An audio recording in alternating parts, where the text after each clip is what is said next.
नमस्कार, welcome back to our channel. IKS के जो हमारे पास था सेकेंड ईयर ग्रेजुएशन के अंदर, सॉरी फर्स्ट ईयर ग्रेजुएशन के अंदर हम बात करें आईकेएस सब्जेक्ट के बारे में। उसका लेक्चर नंबर 2 आज शुरू करते हैं। तो accounting standards setting the bodies surgery उन्होंने यूनाइटेड स्टेट के अंदर या यूके के अंदर या फिर इंडिया के अंदर। सो यूएसए की बात करते हैं सबसे पहले। तो यूएस स्टॉक मार्केट क्रैश हो गया 1929 में, और मैनी इन्वेस्टर्स और मार्केट पब्लिसिटी से जो उनको लगा कि इनसफिशिएंट एंड मिसलीडिंग अकाउंटिंग, उन्होंने जो कंपनी ने बनाया था वो अकाउंटिंग्स या फिर जो भी प्रेजेंट किया था वो सारा प्रॉपर नहीं था, मिसलीड था, और had influence the stock prices that eventually crash the stock market. और क्या हो गया कि उनको उसकी वजह से स्टॉक प्राइजेस में चेंजेस आते गए और मार्केट बंद हो गया, यानी कि शेयर मार्केट क्रैश हो गया। सो और फॉलोड बाय उसी टाइम पे ग्रेट डिप्रेशन भी आ गया। हमें पता ही है, इकोनॉमिक्स के अंदर हमने पढ़ा था कि भाई 1929 के अंदर अमेरिका के अंदर ग्रेट डिप्रेशन आ गया, मंदी आ गई, and made the accounting world more alert and अलग about the role of the accounting process. ये काउंटिंग प्रेशर्स उनके ऊपर आ गया, एंड अकाउंटिंग यहाँ पर लिखा कि अकाउंटिंग जो प्रोफेशनल्स थे जो एस्टैब्लिश द अकाउंटिंग स्टैंडर्ड्स, उनके एक स्टैंडर्ड्स बनाने पड़े, and promoted by the American institute of accountants, जिसे कहते हैं AICPA। Okay, and the New York stock exchange जो था is review the financial reporting requirements, उनको भी लगा कि ये ज़रूरी था। तो सिक्योरिटी एक्ट 1933 के अंदर and security exchange act 1934 wave that the pass into the law and restore the investors confidence. यानी लोगों का अगर पैसा कंपनी में लगाएंगे नहीं तो कंपनी चलेगी कैसे, तो उनको विश्वास जीतने के लिए, है ना, क्या करना पड़ा कि सिक्योरिटीज एक्ट 1933 और सिक्योरिटी एक्सचेंज एक्ट 1934 अप्लाई किया। They set the fourth accounting and the disclosure requirement for the initial offering of the stocks. Initial offering जिसे हम कहते हैं IPO, है ना, इनिशियल पब्लिक ऑफरिंग। जो कंपनी इनिशियल पब्लिक होती है तो उनके लिए उन्होंने रूल बना दिए। And the secondly the market offering respectively, और उसके बाद FPO के बारे में भी बता दिया गया, यानी फॉलोड पब्लिक ऑफरिंग की बात करते हैं। In 1934 also the created the US Securities and Exchange Commission, जिसे SEC कहते हैं। जैसे इंडिया के अंदर सेबी है, इसी तरह से यूएस के अंदर SEC है, जिसे कहते हैं security and exchange commission. Okay, which was mandate, compulsory कर दिया कि स्टैंडर्ड्स जो accounting, financial accounting and reporting for publicity of trade companies, यानी जो भी कंपनी बिजनेस करती है, व्यापार करती है, उनके लिए ये रूल अप्लाई करना कंपल्सरी है। तो SRC's issues it's accounting pronouncement, उन्होंने अकाउंटिंग की प्रोनाउंसमेंट यानी डिटेल्स दी गई, जिसे हम FRR कहते हैं, फाइनेंशियल रिपोर्टिंग रिलीजेस। यानी कंपनी में जो भी, यानी जो भी रूल बनाए गवर्नमेंट ने, तो उसको प्रोनाउंसमेंट या इसको रिलीज कह सकते हैं, तो इसके हिसाब से उन्होंने FRR बना दिया। It's called FRRS, that is financial reporting release standards. Committee of accounting procedure that is CPA जो था, CAP था sorry, and American institute of the accounting that is AICPA था, that the very fast the private sector standard setting bodies. Private sector उन्होंने एक standards बना दिए। Okay, from 1938 to 1959 उन्होंने क्या कह दिया कि the CPA is issued 51 accounting research bulletins. एक 51 उन्होंने रिसर्च बना दिए, रिसर्च करके बुलेटिन्स बना दिए, यानी कि समझ लो कि रूल्स बना दिए। And replace by the accounting sorry principles board APB, जो उन्होंने बनाए थे APB ने, उसको रिप्लेस कर दिया और 51 नए स्टैंडर्ड्स बना के रख दिए गए। ओके, उसके बाद जो बताया गया है, setup under the recommendations of special committee approach by AICPA, उनकी मंजूरी लेके उसको लागू कर दिया। 31 और बनाए गए अकाउंटिंग प्रिंसिपल्स, जिसे कहते हैं APBO, that is an accounting principle board opinions के हिसाब से उन्होंने और 31 जोड़ दिए, और 4 और लगा दिए, 4 statement and resolve and in interpretations during the trend treasure from the 1959 to 1973, उसको इंटरप्रिटेट किए गए और उसके हिसाब से और 4 भी ऐड कर दिए गए। यहाँ पे बताया गया that emphasising the significance of the independent standards, जो भी स्टैंडर्ड्स बनाए गए थे उसका महत्व बढ़ा दिया गया। And the APC was to be recognized in 1973 as a new body is called Financial Accounting Standard Boards, FASB, जो हमारे पास पहले एफ एफ एस था, तो एफ एफ एस के हिसाब से, सॉरी एफ एफ एस नहीं था, एफ आर आर था, सॉरी। तो एफ आर आर जो था उसका हमने चेंज करके यहाँ पे क्या बना दिया, F R R, F R R S था, उसका नाम बदल के क्या कर दिया, F A S P. Okay, so accounting, financial accounting standard board. Okay, जो एपीबी जो था 2021 पार्ट टाइम मेंबर्स थे उसके, okay, is mostly represented in the public accounting forms. वो पब्लिक अकाउंटिंग फॉर्म में काम करने वाले 18 से 21 पार्ट टाइम मेंबर थे। और F S B has an the 7 full time members representing the accounting profession. जो अकाउंटिंग प्रोफेशन से कनेक्टेड है, 7 मेंबर बना दिए गए। इंडस्ट्री यानी अकाउंटिंग प्रोफेशन से होंगे, इंडस्ट्री से होंगे, और अदर वेरिएंट इंटरेस्टेड ग्रुप्स और stakeholders such as government and accounting educators. ये सारे लोग भी इसके अंदर ऐड कर दिए फुल टाइम के अंदर। इस तरह से उन्होंने 7 पर्सन मेंबरशिप बनाई, यानी कि पार्टनर्स बना दिए, पार्टनर्स कह सकते हैं, उसके मेंबर्स बना दिए, sorry. In 1984 FASB formed an emerging issue task force। उन्होंने emerging यानी नई नई ज़रूरत आती गई उसके हिसाब से उन्होंने एक टास्क फोर्स बना दिया, with the members of SAB auditing firms and industries with the role of reporting emerging accounting and financial reporting issues। यानी नए नए जो प्रॉब्लम्स क्रिएट होते थे, रिपोर्टिंग स्टैंडर्ड्स इशू होते बनाने जाते थे, उसके हिसाब से वो लोग क्या करते थे, उसका प्रोनाउंसमेंट करते थे, उसको लोगों के वहाँ पहुँचाया जाता था कि किस तरह से लोगों तक वो चीज़ पहुँचे। Okay, and issue to consider the part time of the sorry as a form the part of GAP। वो GAP का एक पार्ट था। अब बात आती है यूके यानी कि यूरोप के बारे में।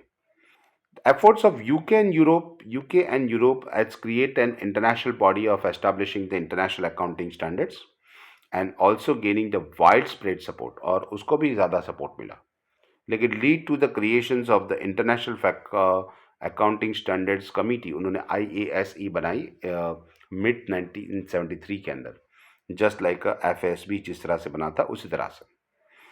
ओके, और अदर नेशंस के EIT या AISC बना था उसी तरह से उन्होंने भी क्या कर दिया, दैट इज लिखा हुआ है स्टैंडिंग इंटरप्रिटेशन कमिटी SIC बना दी इन 1997, जो क्या करेगी, स्टडी द अकाउंटिंग इश्यूज, यानी अकाउंटिंग जो के प्रॉब्लम्स होंगे उसको स्टडी करेंगी, and problems that require to be authorise guidance, जो उनको गाइडेंस प्रोवाइड करेगी। इन 1977 में इंटरनेशनल फेडरेशन अकाउंटिंग IAAFS बना दिया, उसका एग्जिस्टेंस आ गया, and result into agreement the significance by 63 accounting bodies. और एग्रीमेंट उनके साथ बहुत सारी अकाउंटिंग बॉडीज अलग अलग कंट्रीज की थी, जो 49 कंट्रीज की थी, यानी 49 कंट्री के जो 63 अकाउंटिंग बॉडीज थी उसके साथ करार कर लिए गए। ओके, और IFAC बना दिया गया। अच्छा, ये जो था the main object of IFAC क्या था, development and enhancement of the sorry coordinated world wide accounting professions, यानी जो अकाउंटिंग प्रोफेशन है उसको दुनिया भर में फैलाया जाए। ओके, उसका इज्जत, उसको उसका विकास किया जाए, उसका डेवलपमेंट किया जाए, उसका एनहेंसमेंट किया जाए। Okay, with the harmonise standards, यानी कि एक जैसे स्टैंडर्ड्स बना के। ICAI has been the member of IFS since its inception, यानी सबसे शुरू हुआ है IFAC, सबसे हमारा इंडिया का जो ICAI है उसका मेंबर पहले से ही था। अच्छा, 2001 के अंदर IASC recognise itself act as an umbrella organization is a new standard setting body। Umbrella organisation की सारे विश्व के अंदर जितने भी थे वो सारे के सारे जो बोर्ड्स बनाए थे, बोर्ड्स इसके अंदर आ गए, जिसे अम्ब्रेला स्टैंडर्ड्स कहते हैं, जिसको सब सारी चीज़ें उसमें संभाल लेते हैं। So international accounting standards board IASB बना दिया, and the accounting standard issued by IASB were designed by the International Financial Reporting Standard IFRS ने ही बनाए थे। IASB contained the adopted 41 international accounting standards, okay, और जो बनाए थे issued by IASC between 1972 to 2002। ये बनाए थे किसने, जो कि इश्यूड बाय IASC ने किए हैं, मतलब कि ये रूल्स बनाए गए थे जो कि IFRS के रूल्स थे, राइट। 41 इंटरनेशनल रूल्स बनाए गए और अडॉप्ट करवा दिया गया। Okay, and international financial reporting institution committee, उन्होंने एक IC करके कमेटी भी बना दी जो इसके ऊपर ध्यान रखेगी। अच्छा, IASB has a no authority, ना उसके पास कोई सत्ता नहीं थी to enforce the complaints of IFRS, यानी IASB के हैज़ ए नो अथॉरिटी, उसके ऊपर कोई सत्ता नहीं थी कि उसके IFRS के जो रूल्स है उसको कुछ नकार सके। And adoption is to be early the voluntary उसको वॉलेंट्री स्वीकारना पड़ा। In 2001, international organizations and the security commissions IOSCO approved the IAS and IFRS for the cross-border offering, and listing the IFRS was also be adopted in 2005 by listing companies in the Europe. Okay जो भी company listed हुई Europe के अंदर and unions और European unions के अंदर, उनके लिए ये 2005 में कंपल्सन कर दिया गया कि वो उसके हिसाब से ही बनाएंगे। ओके और IASB has no authority to enforce complaints, उसको अडॉप्ट करना कंपलसरी नहीं रहा, जबकि IFRS जो था वही उसका मेंबर बन गया, उसके हिसाब से चला। तो यहाँ पे था this adoptions of IFRS IAS by EU, that is European Union companies, gave the big flip into the become a gradually being adopted by accepted across the jurisdictions, other judication, यानी बाकी सारे देशों के अंदर के कायदे के हिसाब से उसको भी मान्यता मिल गई। 2002 में क्या हुआ? In October 2002 IASB and IFRS have been working to remove the differences between IFRS and IAS and united GAAP. इनके बीच में जो तकलीफ हुई थी दोनों के स्टैंडर्ड्स के बारे में, तो दोनों ने साथ में मिलकर काम करना शुरू कर दिया, ताकि दोनों के बीच में जो प्रॉब्लम्स थे, वर्किंग प्रॉब्लम्स थे, उन्होंने रिमूव कर दिए। Okay and common set and high quality global accounting standards, और दोनों ने मिलके अब विश्व के स्तर पे अपने अकाउंटिंग स्टैंडर्ड्स बना दिए। And this committee had to be the coverage of the effect was to be and bodies to be memorandum known as a net, लिखा हुआ है नॉर्वॉक एग्रीमेंट, इसको कहते हैं नॉर्वॉक एग्रीमेंट, नॉर्वॉक एग्रीमेंट की तरह माना गया, यानी उसको कह सकते हैं कि ये एग्रीमेंट ऐसा था कि इसके हिसाब से दुनिया के सारे देशों को इसी रूल्स के हिसाब से काम करना पड़ेगा। The major prevent accounting practices of the world today can be bureaucrats of the two broad category, उसको दो पार्ट में बांटा गया। जो फर्स्ट था IFRS था, issued by the International Accounting Boards IASB, which is the prevented more than 100 countries including European Union, Australia, Canada etcetera. दूसरा था GAP जो यूनाइटेड गैप था, वो principles followed by the United state of America, यानी IFRS और USAP दोनों की। अब बात करती है हमारे इंडिया की। सो यहाँ पे बता कि evolutions of the India's present day accounting system can be traced back and earlies of the 16th century, 16वीं सदी के हिसाब से, उसके हिसाब से था ये accounting system. And India stressed the link in Europe and the Central Asia through the historical Silk Route. Okay. Earlier Indian accounting practices reflects its diversify as India has an many official languages and cross delegates spread over the numerous states. अलग अलग state के अंदर अलग अलग delegates यानी उसकी बोली थी, अलग अलग भाषाएं थी। ओके तो ये प्रॉब्लम थी। So in 1857 the first ever Companies Act of India was to be designated. 1857 के अंदर पहला कंपनीज एक्ट बना। उसको 1866 के अंदर law relating to maintenance of the accounting and audit, therefore introductory and format qualification for auditor is now to be required. उससे पहले थे वो जो बनिया थे, वो बनिया लोग यहाँ पे अकाउंटिंग्स लिखते थे और वो भी काम करते थे, लेकिन इन 1866 में के अंदर उनको क्या ज़रूरत लगी कि उसके लिए भाई एक रिक्वायर्ड क्वालिफिकेशन होना चाहिए कि जो क्वालिफिकेशन के हिसाब से ऑडिटर काम करेगा। ओके कोई भी बंदा नहीं काम कर पाएगा। सो यहाँ पे था इन 1930 new companies act is enacted, नई कंपनी का कायदा आ गया 1913 में, और उसमें लिखाया था that maintained by are to be specified. यहाँ पे बताया गया था कि जो भी अकाउंटिंग बुक्स ऑफ अकाउंट्स है required to be maintain are specified, जो बताएगी उसके हिसाब से बनाना पड़ेगा। उसका formal qualification of the act of auditor, auditor का क्वालिफिकेशन बताया गया। Okay were named and certificate from the local governance was to be required for the act as auditor.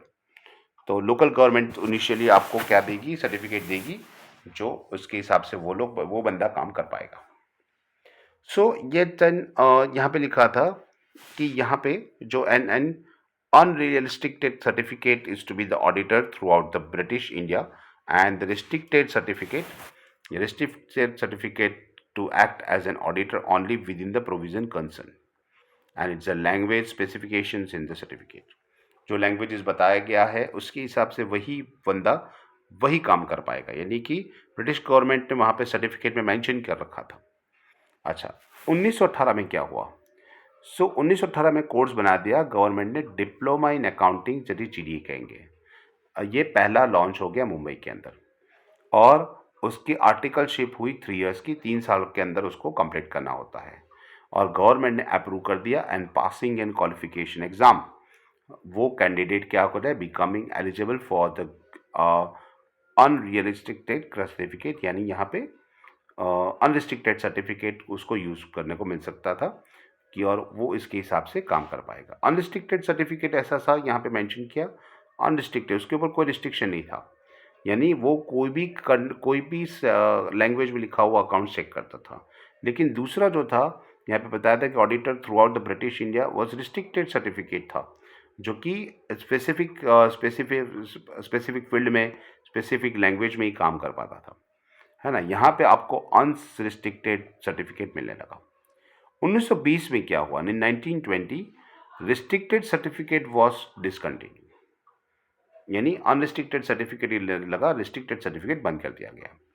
1930 में तक क्या हो गया, accountants is to be maintained by the government of India and exercise control over the members in practice, उनको प्रैक्टिसिंग members बनाने के लिए जरूरत पड़ी गई। those who have the name the found to be entity that were called registered accountant, उसका नाम बदल के जो रजिस्टर्ड अकाउंटेंट आरए बन गया, जिसको हम अभी चार्टर्ड अकाउंटेंट यानी कि सीए कहते हैं, वो पहले आरए के नाम से जाने जाते थे, रजिस्टर्ड अकाउंटेंट। यहाँ पे लिखा था governor general in the council replace the local government in the statutory authority to grant the certification of the persons, यानी जो लोकल गवर्नमेंट पहले सर्टिफिकेट दे के ऑडिटर बनाती थी उसको निकाल दिया गया। अब गवर्नर जनरल जो था काउंसिल का, वो सर्टिफिकेशन देगा और वो बनाएगा, ऑडिटर वही देगा सर्टिफिकेट ऑडिटर का। Now auditors were to be allowed to be practice throughout the India, वो पूरे देश में काम करने लगा, जो कि गवर्नर जनरल ने जिसको सर्टिफिकेट दिया है वो। ओके, 1932 में क्या हुआ, फर्स्ट अकाउंटिंग बोर्ड्स की शुरुआत हुई। The board was advice of the Governor General in the Council of Matters of Relating Accountancy. Accountancy के related matters वहाँ पे बताएगी, and assist him in the maintaining standards, और जो standards है उसको maintain करना है, qualification and conduct the required auditors, उसको जिसको conduct भी करना है, उसका qualification भी decide करेगा, सब कुछ। 1933 में पहली एग्जामिनेशन हुई इंडियन अकाउंटिंग बोर्ड की, और GDA as an exempted, okay, was to be exempted from the taking the test। ये जो GDA जो था उसको ये एग्ज़ाम्स नहीं देनी थी, ओके, जो गवर्नमेंट में थे वो। अच्छा, द 1935 में फाइनल एग्जामिनेशन वॉज हेल्ड, एक graduation in diploma in accounting था ये, ओके। तो ये डिप्लोमा अकाउंटिंग का जो पॉइंट था, जो कि हमने आगे पढ़ा था, यहाँ पे GDA, यहाँ पे शुरुआत हमने पढ़ी थी गवर्नमेंट डिप्लोमा इन अकाउंटिंग, तो ये डिप्लोमा है, उनको लिए यहाँ पर टेस्ट कंपलसरी नहीं था, ओके। यहाँ बता रखा है GDA was an exempted from taking the test. अब बात क्या, 1935 के अंदर क्या हो गया, फाइनल एग्जामिनेशन ली गई और GDA is exempted, okay. Now 1943 में GDA को ही एबॉलिश कर दिया गया, उसको निकाल दिया गया, एंड 48 के अंदर एक्सपर्ट कमेटी बनाई दी गई जो एग्जामिन करेगी scheme of the autonomous association of accountants in India. 1949 यानी 1949 के अंदर chartered accountant act 1949 was pass हो गया 1 मई को, and the term chartered accountant is use in place of the Indian registered account. So मैंने बोला ना कि जो आरए माना जाता था, रजिस्टर्ड अकाउंट की जगह पे यहाँ पे नाम चेंज हो गया, उसका चार्टर्ड अकाउंटेंट सीए हो गया, आरए नाम चला गया। The Chartered Accountant Act was to be brought into effect from 1 July। 1 मई 1949 को ये एक्ट आ गया, लेकिन उसका इम्प्लीमेंटेशन 1 जुलाई को हो गया। The institute of chartered accountant of India ICAI was born in 1 July 1949। Okay, now बात करते हैं ICAI begin the premier standard setting board, ये जो था ये प्रीमियर यानी कि बेसिक स्टैंडर्ड थी जो इंडिया में अकाउंटिंग स्टैंडर्ड बनाएगी। Constituted the accounting standards board, और उसने ASB की स्थापना की 21 जनवरी 21 अप्रैल 1977 को। उसका ऑब्जेक्टिव क्या था? Formulate the accounting standards, okay, और and to enable the council of the ICI to establish the sound and robust the financial reporting standards framework in India. Bharat के अंदर एक बढ़िया सा अकाउंटिंग स्टैंडर्ड्स बने, ओके, और अकाउंटिंग स्टैंडर्ड जो सही से साउंड हो यानी कि परफेक्ट हो, ओके, ऐसे अकाउंटिंग स्टैंडर्ड्स बनाने के लिए उन्होंने ASB की शुरुआत की, जो कि की थी 21 अप्रैल 1977 को। ASB जो था take in to then consideration accounting standards बनाए एंड इंटरनेशनल लेवल को ध्यान में रख के बनाए। Sets as a national standard based on those they had the national standard broadly alligated to the global accounting principles. यानी इंडिया के अंदर अकाउंटिंग स्टैंडर्ड्स बनाए गए, लेकिन वो ग्लोबल अकाउंटिंग प्रिंसिपल्स उसको फॉलो करके बनाए गए। ऐसा नहीं कि भी अपने हिसाब से बना दिया। ASB is a representative not the merely to the member of ICI but also representative from the government, including the Revenue Department of RBI, IRDA, MCA and the Chamber of Commerce। यानी सबका, यानी सारी की सारी जो institute थी उस सबकी परवानगी ली उसको, और उसके हिसाब से बनाया गया था।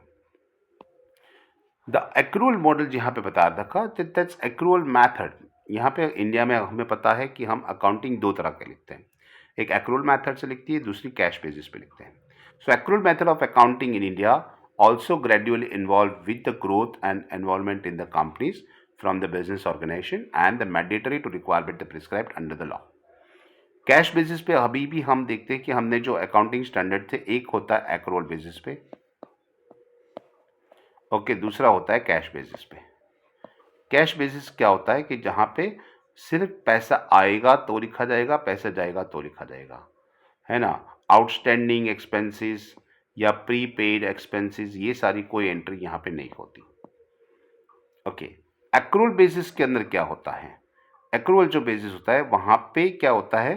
Prepaid, pre received, advance, outstanding, okay, ये सारी एंट्रीज भी होती है जो करंट ईयर के हिसाब से होती है, ओके। तो ये दो मेथड थी, दो मेथड में से कोई भी एक मेथड फॉलो करनी थी।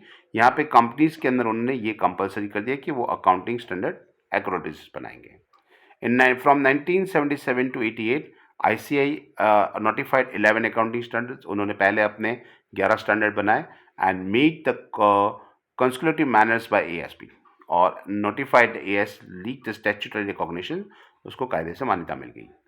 That statutory recognitions of the legal status were to be provided accounting standards by Amendment Act 1999 to the Companies Act 1956। 99 में अंदर उसको अमेंडमेंट कर दिया और उसको 1956 के कायदे के अंदर ऐड कर दिया गया। And new sub section 3A, 3B and 3C were interested in section 211। ये तीन सेक्शन इसके अंदर नए ऐड कर दिए गए कि कंपनीज एक्ट 1956 के अंदर, जो कि इसके सेक्शन 211 के पार्ट थे। सेक्शन 211 3A, सेक्शन 211 3B और 3C, जिसके हिसाब से कंपनीज को किस तरह से ऑडिटिंग करना है और अकाउंटिंग स्टैंडर्ड्स फॉलो करने वो बताया गया था, ओके। सो यहाँ पे कौन क्या चीज, when required they at that every balance sheet and profit and loss account of the companies compile with the accounting standards. ये जो भी स्टैंडर्ड्स बनाएगी उसके हिसाब से उनका प्रॉफिट एंड लॉस अकाउंट बनाना है, उनकी खुद की बैलेंस शीट बनानी है और दिखानी है जो हमारे चार्टर्ड अकाउंटेंट साहब को, ओके। तो ये दूसरा एक इम्पॉर्टेंट एस्पेक्ट था। स्टैंडर्ड्स यहाँ पे जो ICI ने, सेंट्रल गवर्नमेंट ने बनाए थे, कॉन्स्टिट्यूशन ने बनाए थे, और national advisory committee of accounting standards थी, उनके हिसाब से बनाए जाते थे। तो यहाँ पे बताया था कि importance and the milestones of accounting standard हमने क्या क्या बनाया। तो 1979 में प्रीफेस एंड द स्टैंडर्ड्स बना दिए AS1। 87 के अंदर AS4, AS5 लागू कर दिया गया। 91 के अंदर AS1, 7, 8, 9, 10, 11 एप्लीकेट कर दिया गया, जो कि कॉरपोरेट एंटिटीज़ के लिए था।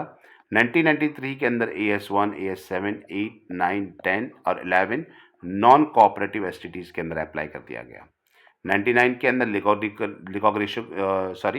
लीगल रिकॉग्निशंस हो गया by the ICAI under the companies act 1956 में। 2000-2003 के बीच के अंदर 12 अकाउंटिंग स्टैंडर्ड इश्यू कर दिए गए, ओके, जो कि major steps toward the coverage of the IAS Indian accounting standard के मेजर पार्ट थे। 2002 की बात करें तो insurance regulatory and development IRDA जो था, उन्होंने क्या कर दिया, अकाउंटिंग स्टैंडर्ड को इश्यूड जो बनाए थे उसको कंपाइल कर दिया, उसको कंपलसरी में ला दिया गया। 2003 के अंदर आरबीआई की बात करें, उन्होंने अपनी गाइडलाइन डिक्लेयर कर दी गई अकाउंटिंग स्टैंडर्ड के साथ, और advising bank to ensure the strict compliance, उसको कंपलसरी फॉलो करना है, ऐसा बता दिया गया। 2006 के अंदर MCA has notified that accounting standards जो भी रूल था which was based on the work done as ASB of ICI approved by NSCAS, तो नेशनल एडवाइजरी कमेटी का जो था वो declared constitute to be task force and develop the concept of the paper convergence with IFRS, उसके rule को follow करना है, compulsory कर दिया। 2007 में क्या हुआ, काउंसिल ने बना दिया, that is ASB and the council accepted the recommendation, जो भी टास्क फोर्स ने जो भी बनाया था, अकाउंटिंग स्टैंडर्ड्स बनाए थे, उसको रिकमेंडेशन देना शुरू कर दिया, and the task force for the coverages of the IFRS, और उसके साथ लिंक करके अकाउंट्स बना दिए गए।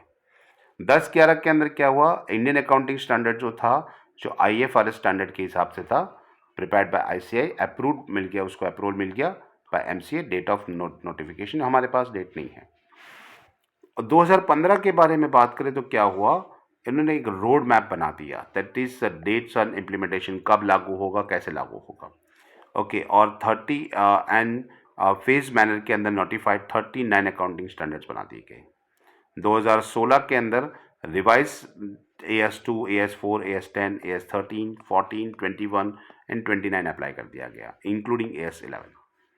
तो ये सारे अकाउंटिंग स्टैंडर्ड्स के बारे में मेंशन किया गया था। तो 2018 के अंदर हमारे पास यहाँ पे बताया गया कि AS115 replace with the AS11 and AS18।